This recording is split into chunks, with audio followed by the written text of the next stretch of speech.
about the goal that got Aston Villa back into it, but the goal that was the equaliser. What did you spot here, Paul? Oh, it's Partey. It's Partey. It gets cleared out now. Partey looks. Partey gets set. He gets set. He drops back in. He's got his man. Then he just leaves him. I mean, he has played for one of the most disciplined defensive teams in Europe, in Atletico Madrid. He's an holding midfield player, defensive midfield player. He should see danger. He's played that. You know, he gets back in here. You know, now that's his man.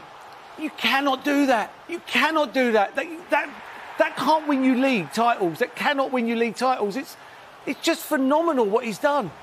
You know, I can understand if it's a young kid who's just got in the team or something, but this man has played for Atletico Madrid, one of the most disciplined teams in the whole of Europe. That's his game. Discipline, and he's just gone and done that, and that's what he's talking about. That's worse than the Merson Oh one. Yeah, much worse. Just because of what Mercer said, you know, Matson's a younger player, but that is schoolboy stuff. But it's really kind of defence because they're missing Saliba, then Timber has to come across, then Partey has to play it right back. I know he's done it before, but maybe it's not his natural instinct. No, but that's his man. He's just got to pick his man up. That is your man. You know, you're playing in a league. You're in a league title race. When you're in the box, you go and defend and you say, that's my man. My man does not score. If someone else goes and scores, that's not my really... It's a problem because it's our team, but it's not my problem because he's my man. And you take responsibility, but he just leaves him. It's like... I don't know what he's trying to do. He's trying to read it like it's going to get cleared and then he's going to break out. And he's trying to be one step ahead. No, be one step behind. You're 2-1 up. Stop it. And and that's what Mikel Arteta's talking about. Honestly, you won't see a worse defensive goal than that all weekend. And that's one of the best defences in the league. I know that it's been disrupted today, but as Mercer said, he's a defensive-minded midfielder. He does play in that role where he has to defend at times. He is a centre-half, so he should know. And that, for me, I think that's pretty lazy, not getting back into a role where you know that there's going to be a centre-forward. That's why it looks pretty easy and routine for Ollie Watkins to stick that home and get the equaliser. For all that, did we actually see an offensive improvement from Arsenal today? Yeah, I think they make chances. I think, you know, when you look back on the Fulham and Brighton games, never really looked like scoring. They will miss chances. They haven't got a natural goal scorer. But they keep on making chances. And that's the thing. They keep on making chances. You've got to hit targets. I know you've got to hit the target there. But, yeah, they're making chances. I like with the wingers, they both played on opposite sides. So, you know, they went on the outside when... You know, defenders are so used to players coming in. But, yeah, I mean, that's good defending. But if you've got a natural centre-forward there who just wants to score goals, they're in there. They just read that. Again, you know, hit the target. You know, the least you can ask for is hitting the target. It's just mind-blowing. I mean, even there, with Sterling could get his foot in, but Luca Dean gets in there again. Luca Dean done well when he come on. Yeah, they're making chances. That's my only consolation. This was a delightful ball. He might have been offside here anyway, Trossard. But you got to score. I thought he was magnificent, Trossard. I think he was a standout player for Arsenal. Do you think that was a feature of the game that Patrick mentioned it in the interview there, actually, the fact that the wingers, with Martinelli on the right-hand side, are going wide. They're not cutting back inside. They're getting the ball into the box. Yeah, I do. I feel that way. But you need someone in areas that are going to go and you know, exploit that space, go into that space where they're going to have chances. We've just seen that one where, Mercer, if you've got an out-and-out centre-forward that makes that run forward, one of their midfielders comes in, like the Villa goal where Ollie Watkins goes forward and the attacking midfielder comes in. I just think Arsenal are really screaming out for an out-and-out centre-forward that's going to play between the lines of the 18-yard box, not go out wide. Kai Havertz ended up playing out wide left at times. You want someone that's just going to play between the goals because I feel with what they've got wide players, they'll score goals. Well, whether it's a striker or something else, maybe multiple other players, are we just seeing that Arsenal's squad isn't equipped to stand the rigours of multiple challenges this season? No, I don't agree with that, if I'm being honest, because they're schoolboy errors. You know, it's not like teams are opening them up and you're going, oh, my God. They could be stopped today. I don't care what division you're in. Them 2 goals could be stopped. You know, if you do your job and all you're asking as a manager is for them players to go out on that pitch and do their job. Whether it be a centre-forward, he's got to score a goal, or if it's the wingers, they've got to get their crosses in. You know, that's what you'll be told as the manager will say. The 2 wingers get your cross in, forward need a goal. Midfield players keep it tight and defend. Follow your runners and defend. And today... certain players let Arteta down. And I don't think that's because the squad's shallow, because today we've just seen 2 big mistakes. Mourinho lets Tielemans run off him. And honestly, I cannot believe what I've just watched with Partey. I can't believe it. Let's show you another graphic which gives us maybe an indicator of where this is going wrong for Arsenal this season. Record against top and bottom half teams. Let me just show you the right-hand column first of all. 10 wins out of 11 against the bottom half.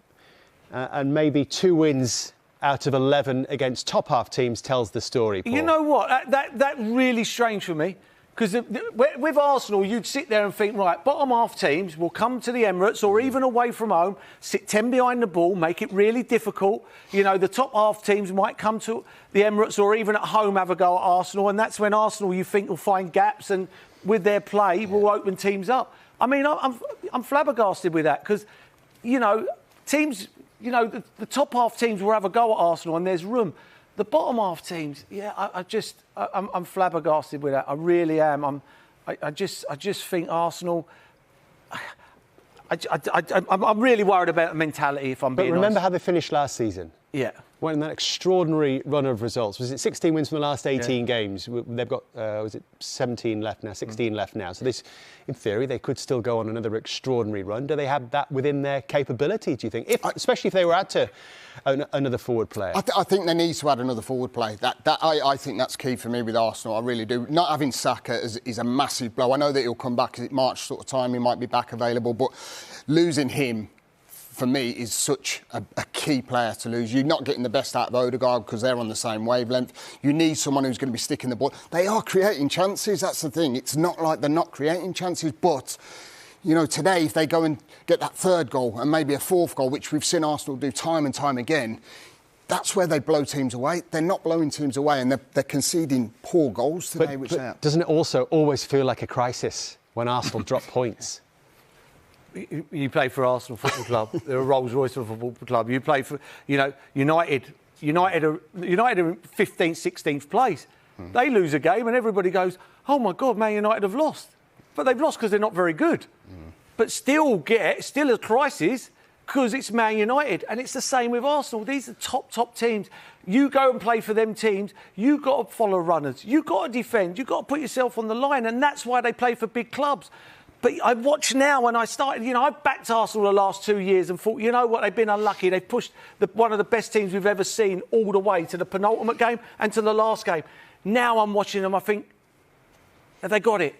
Have they got it? When push comes to shove, like today, Clearly you think not. I do. I start to worry now. I do start to worry. I watch it. I mean, the Tottenham game looks after itself. Tottenham, at the moment are struggling. Their players, ain't got all their players fit.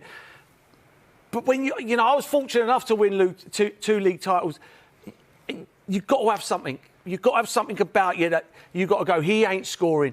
I'm defending. And the 2 goals, Mourinho and Partey are, you want to stop the game with the Partey one and get the ref to give him a mic and go up to him and go, right, what was you thinking? No, you do, because I want to know what he was thinking. I just don't know.